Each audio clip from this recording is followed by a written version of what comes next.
Welcome in, everyone. You are listening to the Authority Podcast here on the B Podcast Network. Thanks, as always, for being with us. Really pleased to have you here for a discussion today where we're going to be talking about a memoir, a book that's a little different from what we talk about here, but it's all about education and an educator's career and experiences. And my guest is Andee Nunn.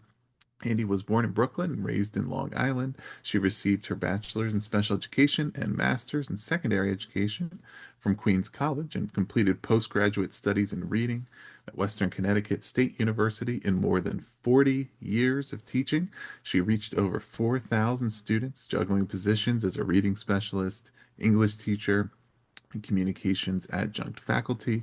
Her awards include the 2008 Danbury Teacher of the Year in Connecticut, 2008 Connecticut State Semi-Finalist for Teacher of the Year, and the 2018 NAACP Excellence in Teaching Award. Her book is called Magic in Room 216: How One Teacher Came of Age and Inspired the Next Generation.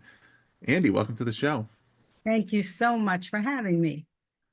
I would love to start by just kind of getting into maybe the big picture beginnings of your career, the students you taught, how you first started in the profession. And then I think we'll progress through the different points in your career, but would love for you to just kind of introduce us to the big picture.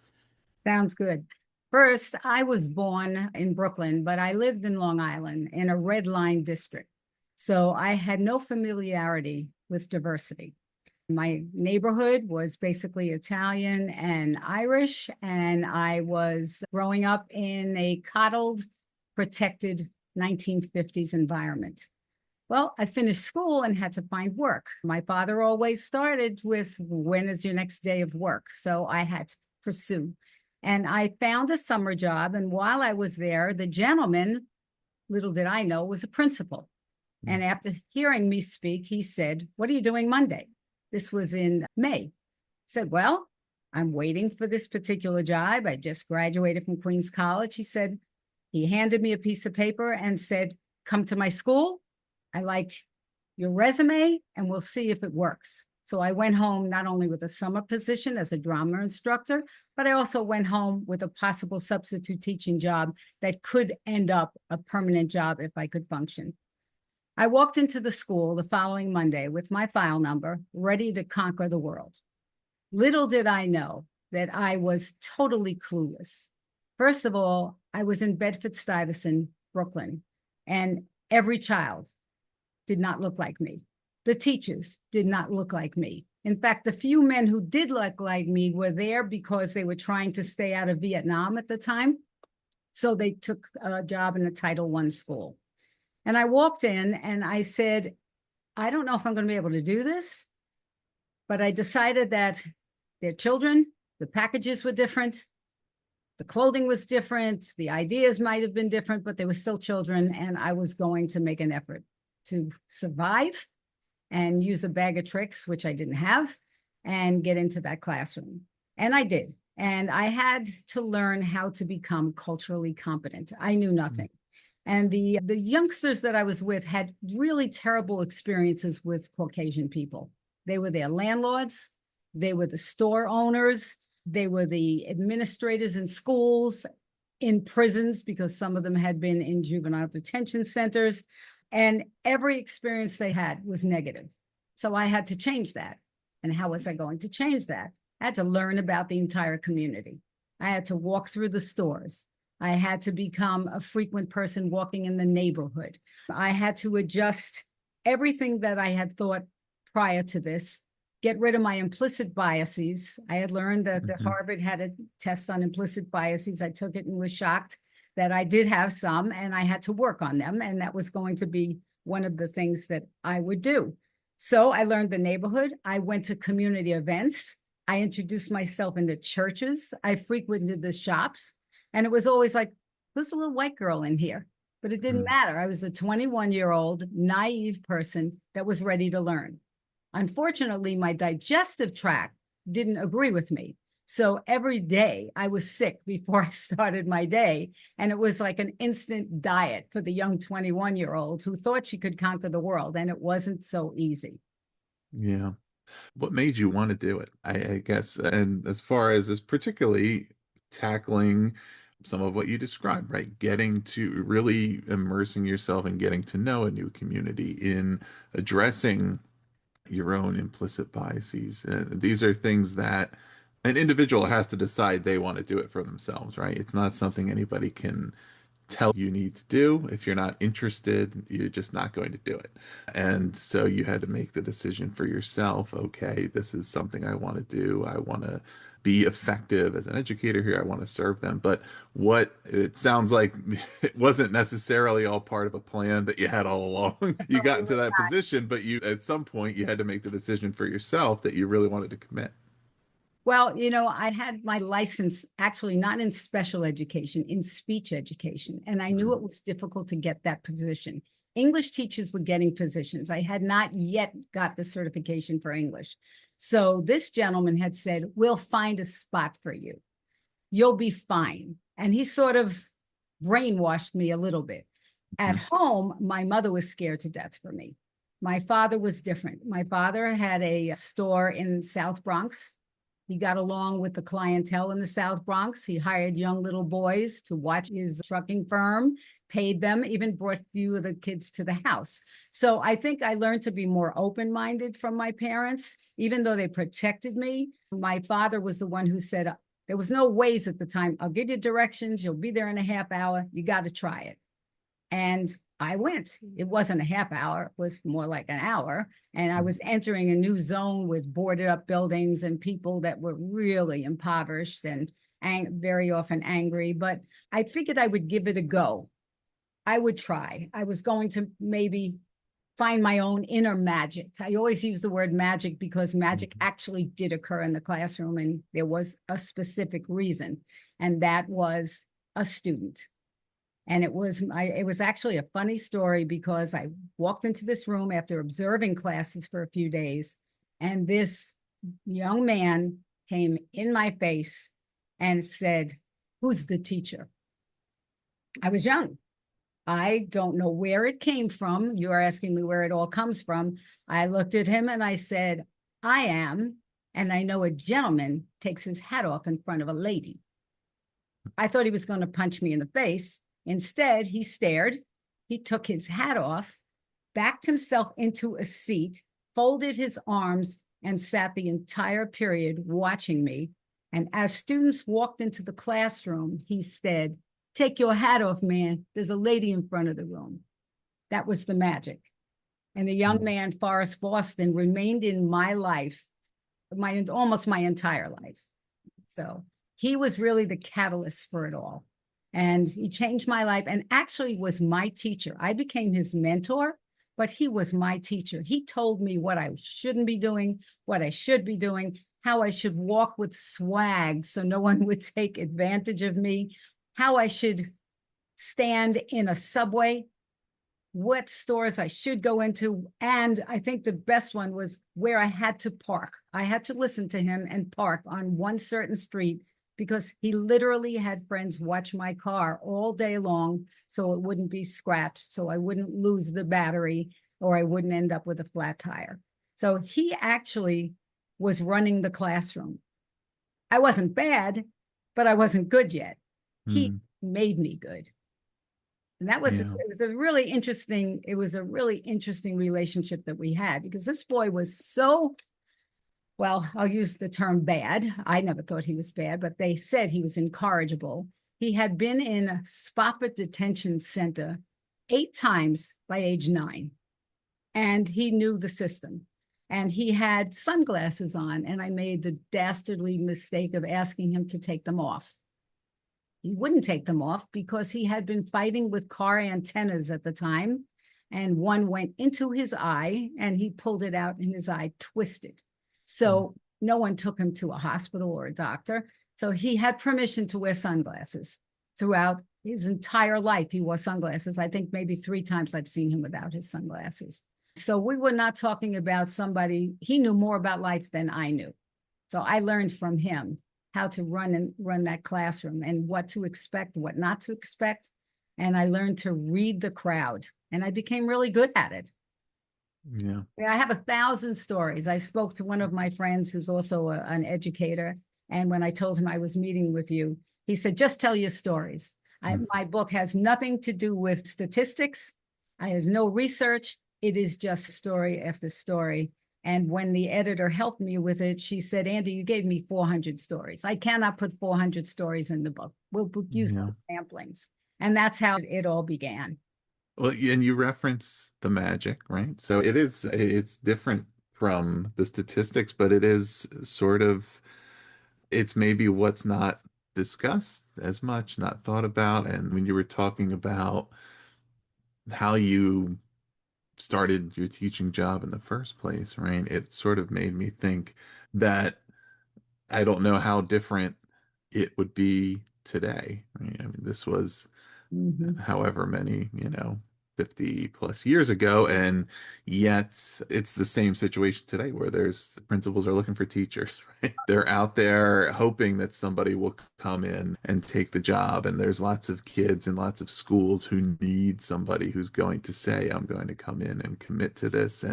But they may have a certain perception of what the profession is and might not be interested in it, or they might be afraid of the unknown, right, in that case, and feel like they need to, or it would be a risk, or it would just be something that I don't know how that's going to be. Maybe I'll try it briefly and then go do something else. And I think it's important to hear about maybe the unexpected magic that can occur, right? The things that you wouldn't, if you were just planning and saying, okay, here's what I want my classroom to be like, here's what I'm envisioning. It's not exactly the way it would you would draw it up, right? But maybe there's something fundamental there, but it just looks different. It takes on a different personality. Well, it was really interesting because I really saw the inequities in school systems. I remember going in and not even having an eraser, buying an Hmm. eraser and buying a broom and doing all the things and spending, like many teachers do, monies to make my room look more inviting. But it wasn't necessarily the room. It was part of it was the curriculum. It was a cookie cutter curriculum, and every child didn't learn the same way. So for me, I decided I had to find their gifts. And if I could make them feel good about themselves in the classroom, I was their cheerleader, and make them feel safe in the classroom, which right now is not always so easy, I would find their gifts and get them to work. And sometimes it was collaborative assignments that I'd use, and I'd see one boy and he wasn't doing anything but doodling, but his doodles were great. So I said, you, my friend, are going to be the artist on this project. All of a sudden, he bought in because I found something that he could do and he could do well. Or I'd look at another student and say, there's something up here, something is wrong. And I quickly realized she was hungry. This is a child who wasn't eating. So I brought and carried snacks in my desk and would call kids over to the side, and do that. Or the boy who came in with soaking wet hair every single morning. And I sat there and I couldn't figure it out, and finally felt comfortable enough to ask him, and found out he was homeless and he would be washing his hair in the bathroom in the morning so that he wouldn't look as disheveled as he really did. So it became, listen, here's some clothes, here's some this, here's some that, whatever it was to make the kid feel a little bit better about himself. Sometimes it was hair products for some people that didn't. I had one girl who used to grease her hair with bacon grease after breakfast. By the fourth day, that bacon grease was rancid. And nobody, kids were blunt. You stink. I'm not working next to you. And it was Forrest who said to me, she needs products. She can't afford them. What are we going to do?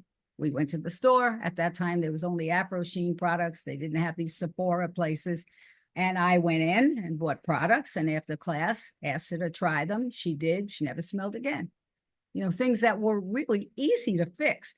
But what Hmm. I found I had to do to get the magic to work was give them voice. So I gave Yeah. them opportunities to speak and to write. They had journals. They had connection. And I remember the Connecticut Mastery would make a connection to a story. Well, if you've never been in a museum, you can't connect to that story. So I took them to the Brooklyn Museum.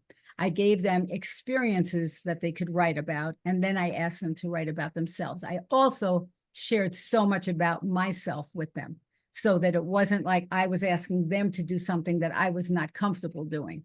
And we ended up developing a trust in each one of them. And I still have dinners and lunches with about 50 students from, we're talking about the 80s, and the 90s and the 2000s, all of them. And I had to find out what was going on and build their self-worth.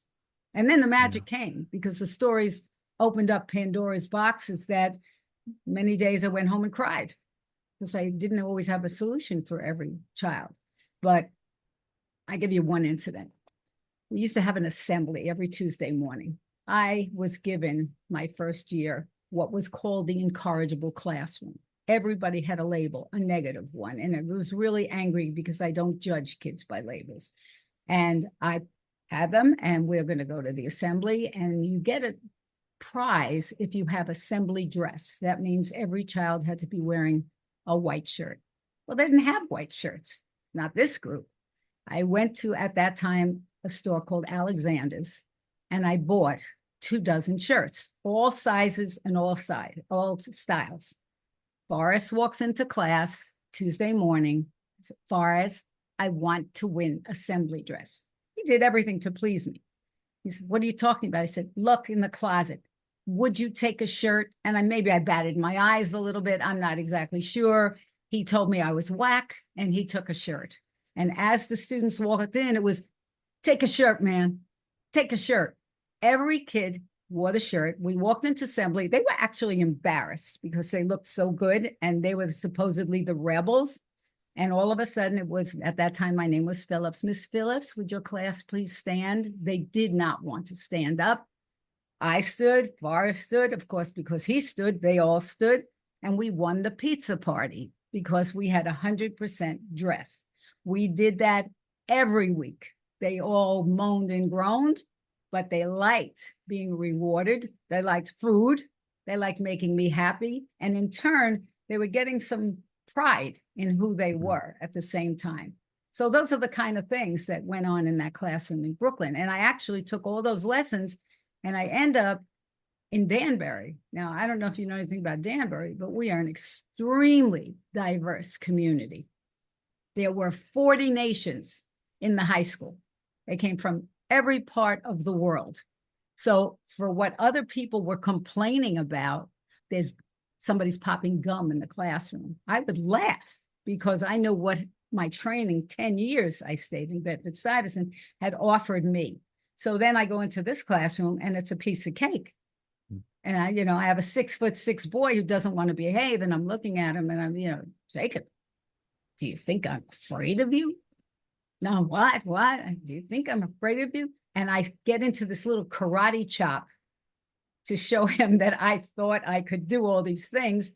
And he's looking at me like I'm nuts. I said, now would you sit down? And he says, okay. I said, thank you, cookie face. And they said, Cookie, you could call a 6'6" kid cookie face and get away with it? I said, yeah, I can, because they know it's endearing. Those are the kind of things. And a child would get a 30 on an exam, and I would put a star on it. Miss, how could you give me a star for a 30? I said, last week you got a 10. You're getting there. You're going to be my star. By the end of the year, I was told that he hung a paper on his refrigerator because he had gotten an A. He passed the class. He certainly wasn't an A student, but it was constantly encouraging them and making them think that they were helping me, but meanwhile, I was developing their own self-worth. Happened all the time. Yeah. How did you get students comfortable to open up, to talk, share their experiences, their concerns, just themselves with you? Well, I think some of it were the pieces that we had a curriculum we had to follow. So there were some pieces that I had to teach. And I remember one time they were moaning and groaning, and I said, pass up the books. What's the matter, miss? What's the matter? I said, we're not using these. You don't like them? We're not using them. And I went out and I got a set of books. Right now, I can't recall the name. and it related to them because I wanted to make them happy. And I would tell them my stories. They knew everything about, I didn't hide who I was, what my family was like, and they would share their stories. And I would have pieces that were applicable to their lives. Homeless to Harvard. I'll never forget the movie Homeless to Harvard. And I showed it in the classroom because the young lady obviously was a success story. She was teaching it all over the United States. And what ended up happening was one boy walked out because he had similar experiences in his own home. It was a drug-infested home. He couldn't take it. The others bought in because they said, we all have issues. I have issues. You have it. So it's like everybody write about a great time and an awful time. And they started to write. And they shared some things that were wonderful, and they shared some things that were dreadful. We read, I Know Why the Caged Bird Sings. And I had two girls that had been sexually abused. And they wrote it, and the girl wouldn't talk. And I handed her a notebook. And I said, you don't want to talk to me. If you feel like writing, write. Oh, my goodness. For one, I was really able to help. And the other one, we brought the parent in, and the parent was dismissive. It was her son. And she said, he's already in college. This is taken care of.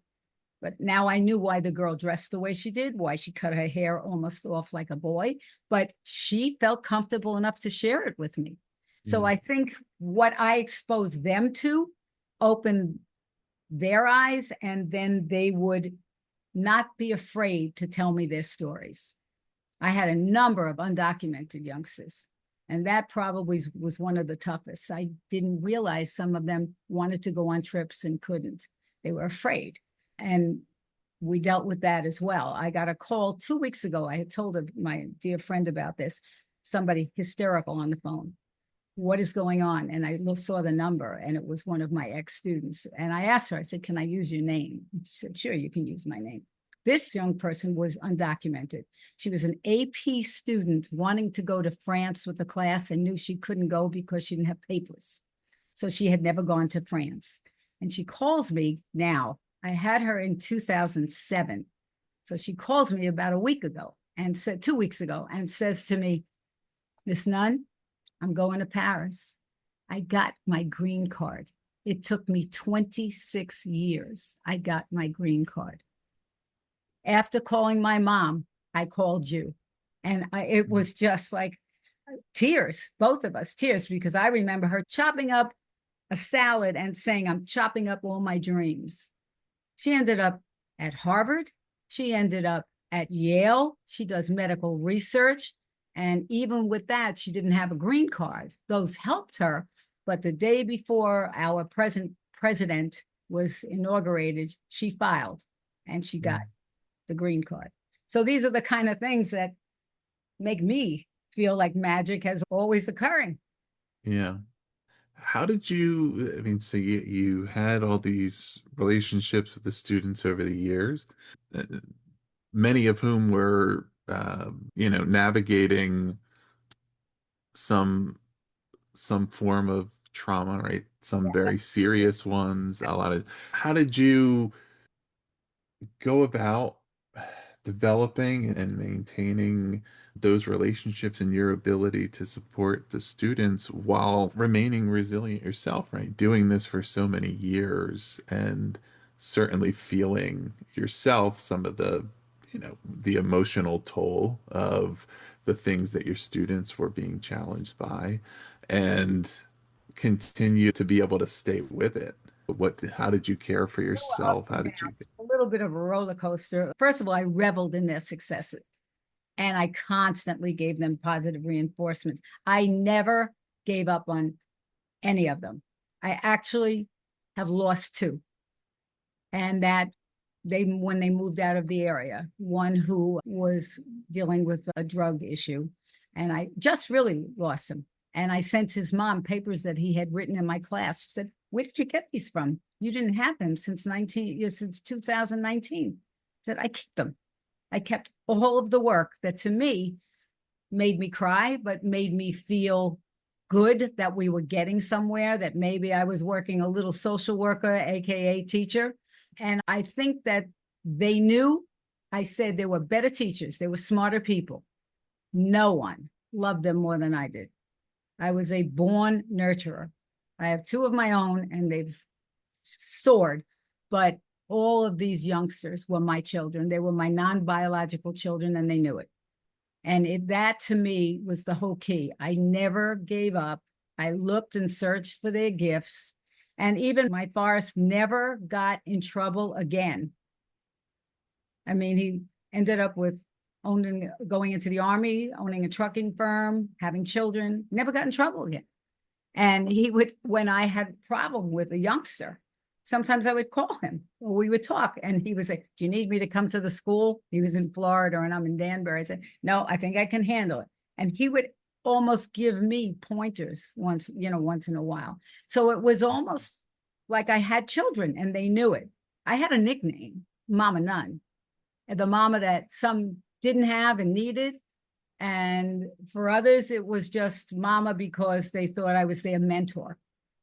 I became their mentor. In fact, when I did a book talk, the book came out October 2023, and there's a very small, lovely bookstore in Danbury. And they asked me if I would come speak. And I did. And I spoke to about 25, 30 people. It was intimate. It was really very nice. And some of them were people I had worked with. Some of them were people I did not know.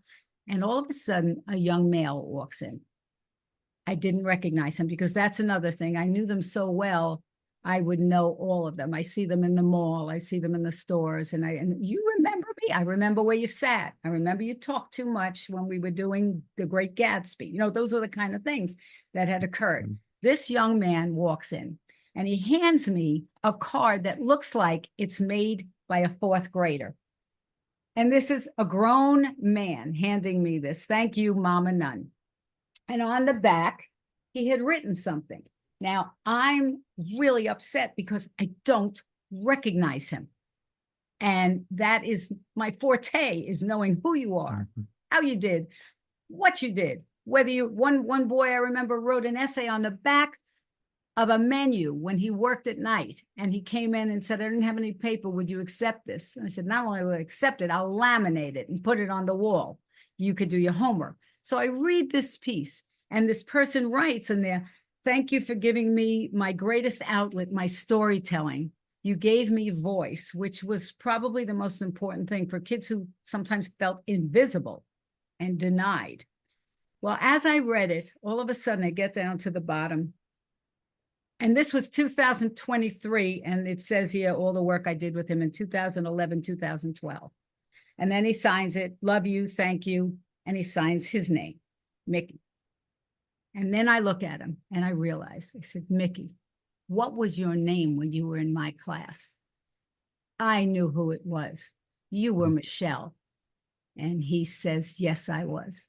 And I'm now a preschool teacher. He had transitioned.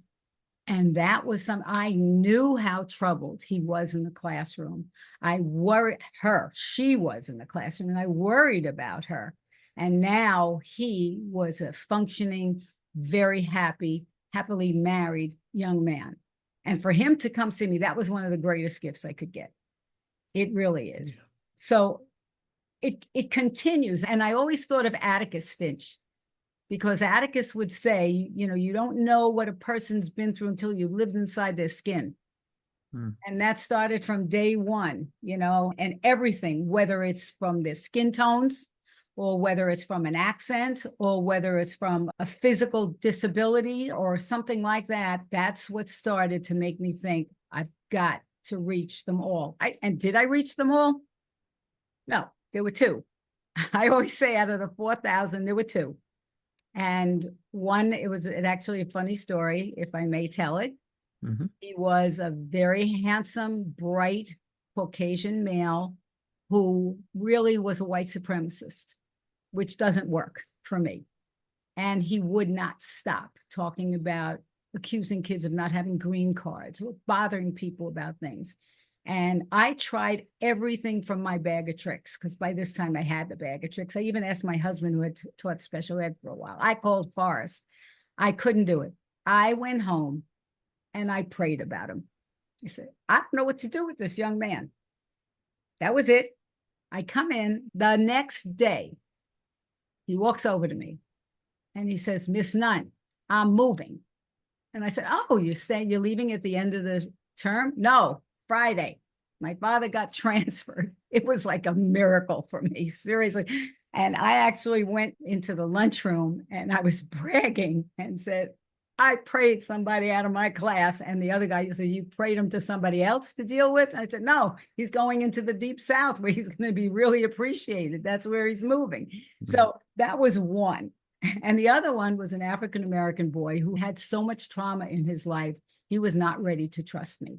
He was not ready to trust anyone. Within a month of school, he had been expelled. And I don't know what happened to him. And I felt bad about it because, you know, I had young boys that would bring a chain with them on a field trip. And I'd say, you don't need a chain. You got me.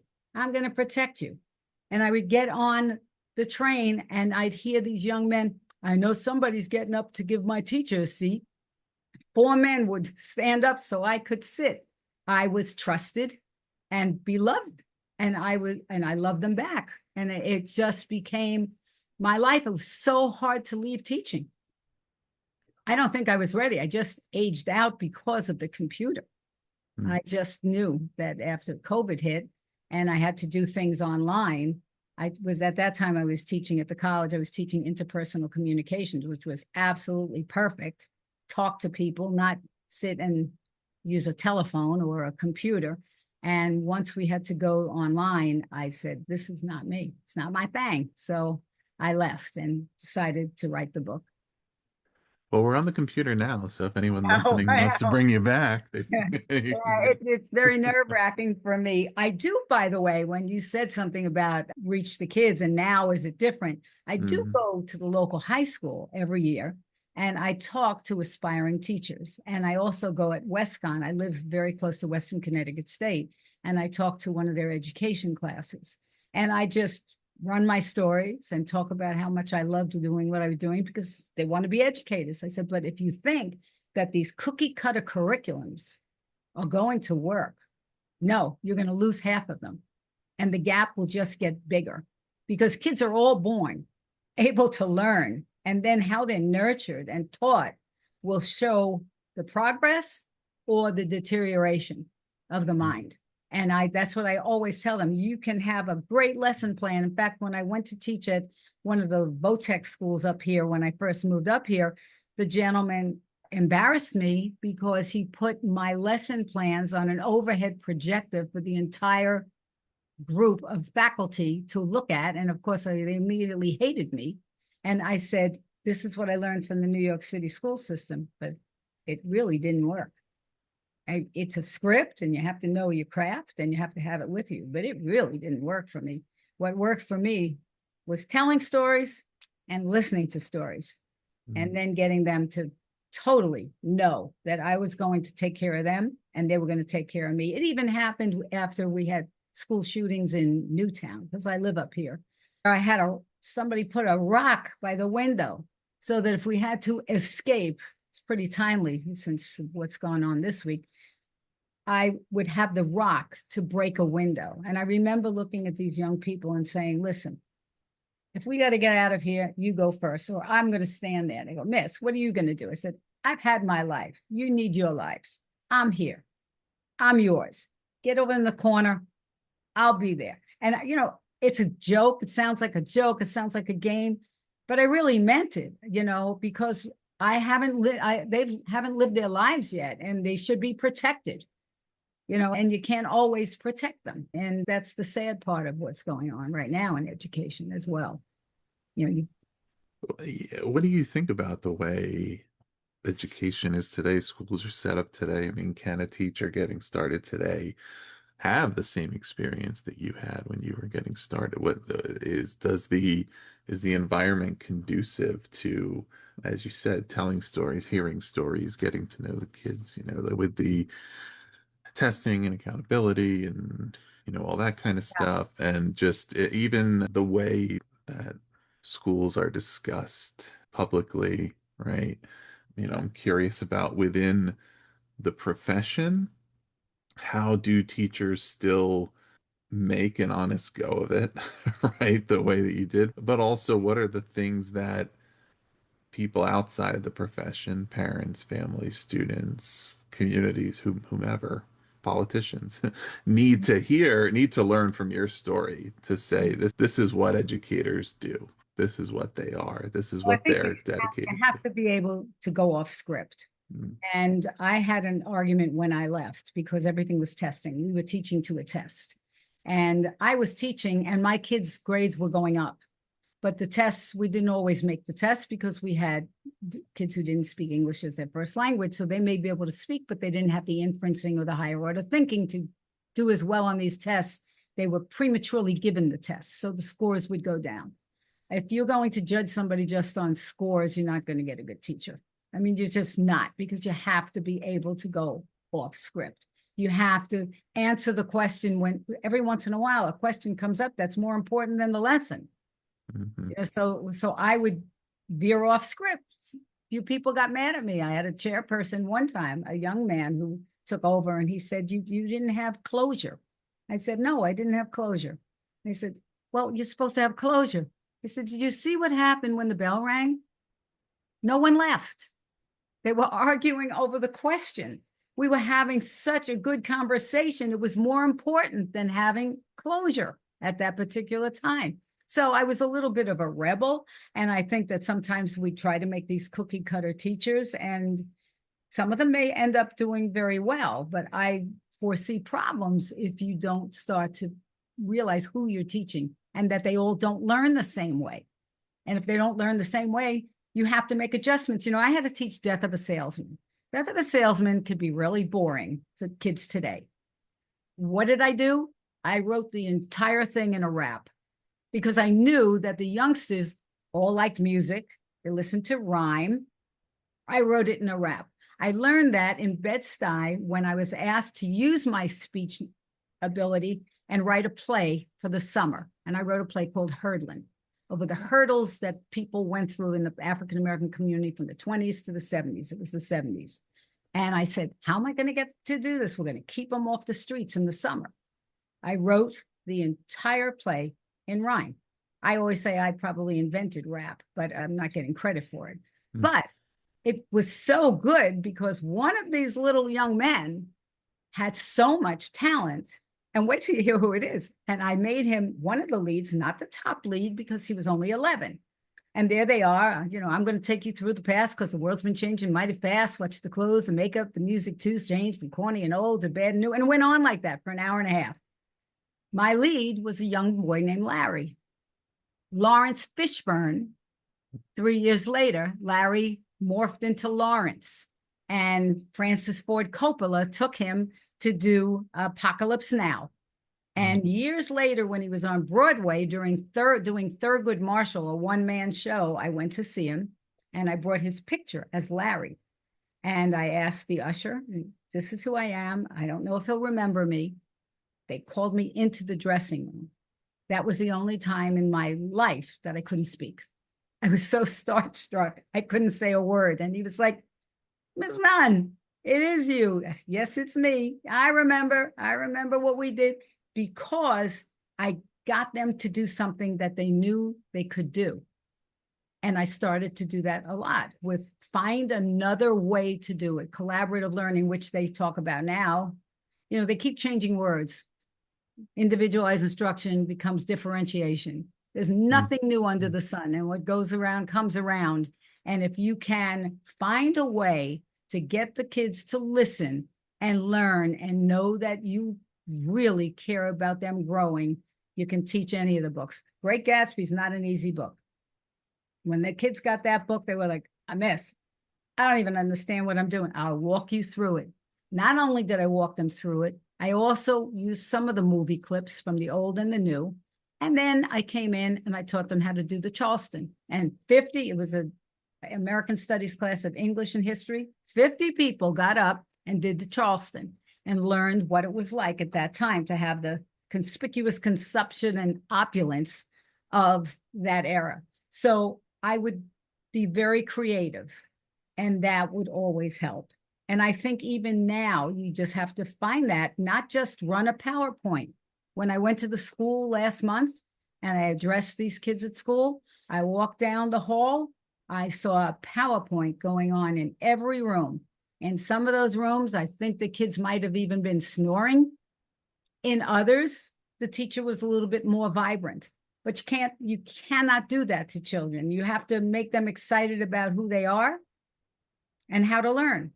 And for the testing, I taught vocabulary words through mnemonic devices. I had found this book, the 500 most often used SAT words through mnemonic devices. And then I made up my own. I'm Mrs. Nunn. I play the drum. I use cones rather than sticks. Cone, nun, drum.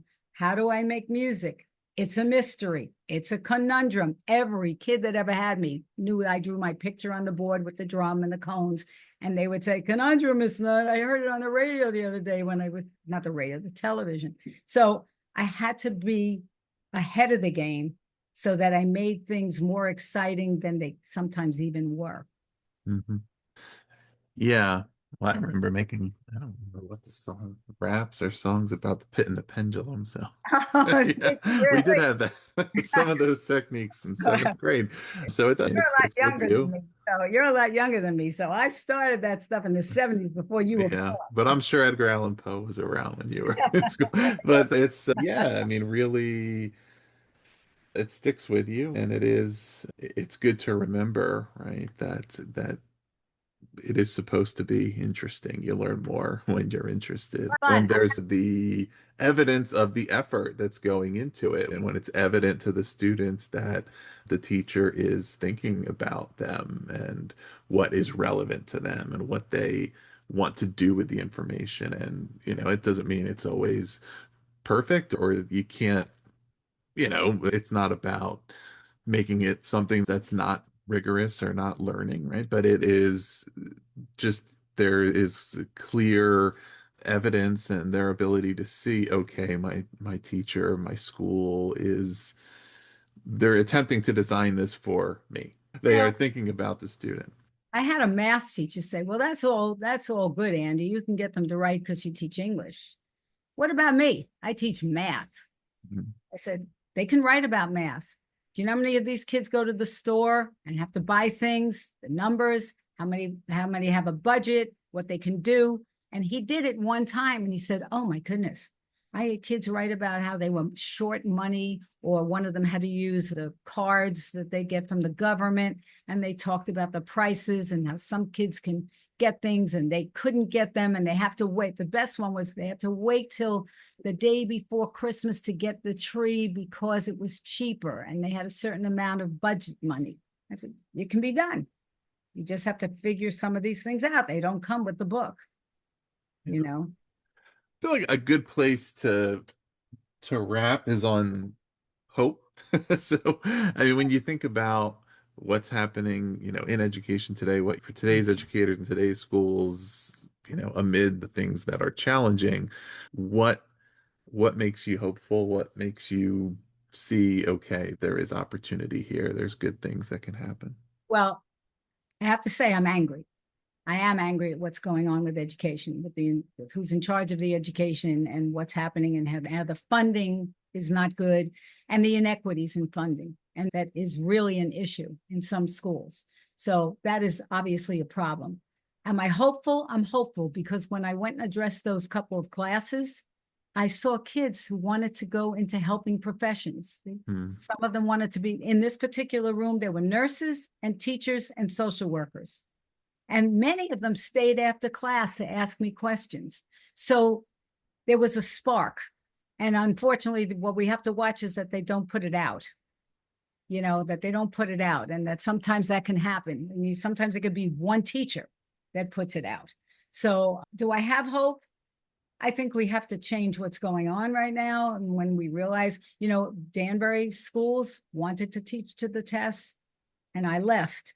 And the person in charge that time said to me, give me 5 years and you'll see the scores go up, because we weren't allowed to go backwards. And I said, you can't build a third floor without having a basement and a first floor. We got this. Do you know that last year they came out at the bottom of the entire state, number 169 out of 169?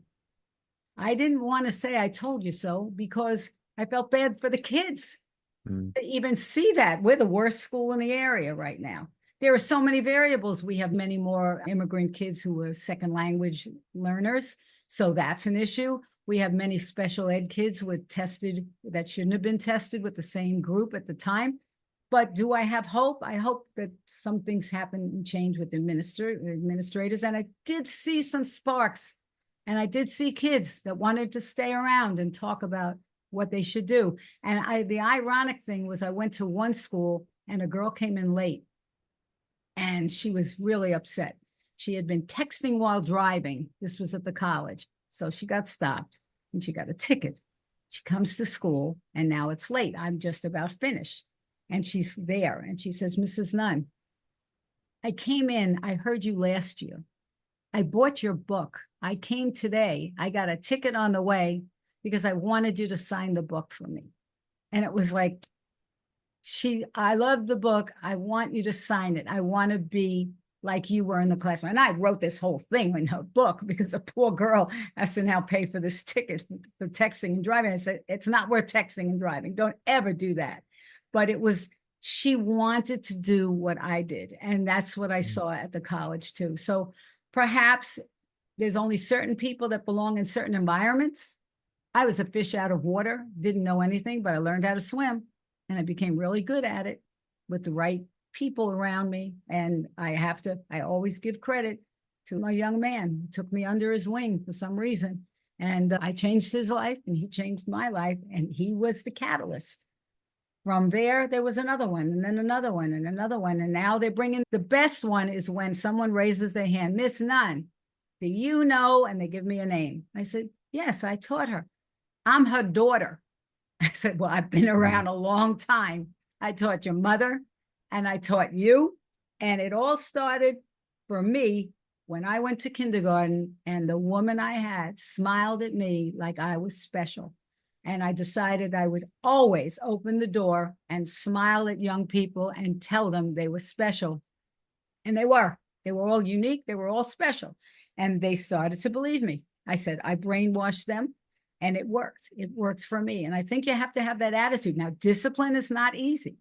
It really isn't. And sometimes it becomes overwhelming. I've had a few of those here in the book. I tell you when I failed, but it was all the stepping stones to becoming successful. And then those times never happened again, you know? So I think you've got to really want it. You got to love children and you got to realize that the curriculum is one thing, but those bodies sitting in there, you've got to make a difference for those bodies that are sitting in that room. And you never know what's going on inside. So with me, when I gave them voice and they wanted to share, that opened up sometimes Pandora's boxes, but it brought healing. And I was able to support them, get them help if they needed help them if they wanted my help, whatever it was that would make it work. And I miss being in that classroom. I really do. When I go to speak at schools, I just feel like $1 million because I'm back in my, home place. And now I have one daughter doing that. So makes me feel good. She's a civil rights attorney and she is an advocate for social justice and instilling that in the young people that she works with at a law school. So she took the baton. Yeah. Yeah. And I mean, I'm glad that we recorded this. I'm hopeful that people will get to hear it that will be in a position where it can influence them, especially you really do have a need for educators and for people in all kinds of professions, but particularly teachers right now. And this is what can await you on the other side, right? That there are things that are challenging, but we need to give oxygen to the things that you can only get by being And in I that learned position, something. by the 400 stories that you'll have right after teaching, that Right. it's not abstract. These are all the individuals that you knew and influenced, and you saw how their lives turned out, and you knew what your role was in that. And that's a rare thing because most of us, no matter what we're doing, we could be doing meaningful work and things that are, important and make a difference, but you don't have that same individual Right. touch point to Right. know exactly what it means. And you know what? I can't not say I learned something every day. I learned something every day, every year from my students. So they may have been learning from me, but I morphed into a different person from learning, from them. And that was very important for me. It made me grow. So Yeah. Excellent. Well, Andee, it's been really wonderful to have you on here. And listeners, the book is called Magic in Room 216. You can find it from Amazon or wherever you get your books. We'll put the link to that below so you can find it easily. You also can subscribe to The Authority if you have not already. We'll have more interviews coming your way every week. Andee, thanks again for being here. thank you so much for having me. It was a pleasure.